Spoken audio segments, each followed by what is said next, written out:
Ya Allah'ın adı. Ergün oğlu Sübala. Can. Buradan bir Emin qakamızı salamlayaq. Sübala de Sübala. Oy qoydan oğlum sen. Oy Can. Qardaş oğlu. Ergün qardaşımı da salamlayıram. Ha. Temanı bildin də. 2 dənə səsli, 2 dənə səssiz çalarıq.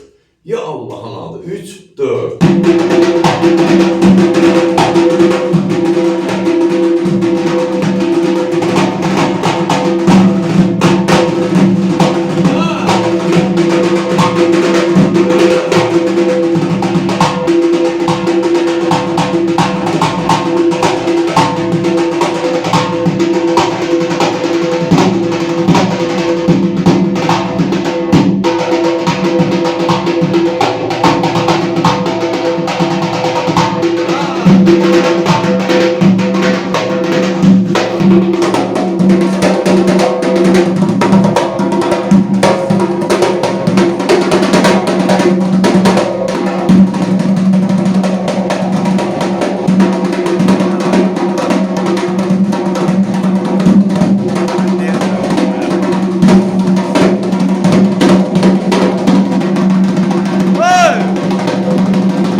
Sağ ol ay Sübala, sağ ol.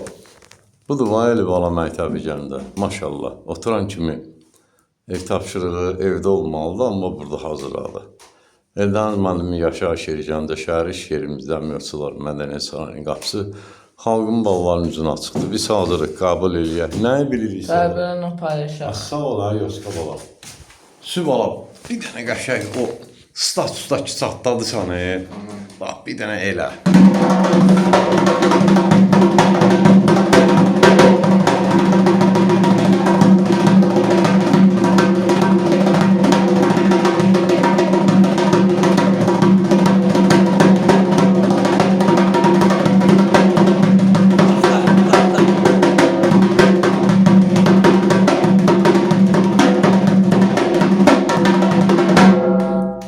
Sağ ol ay Sübala, sağ ol qadan olarak, məla.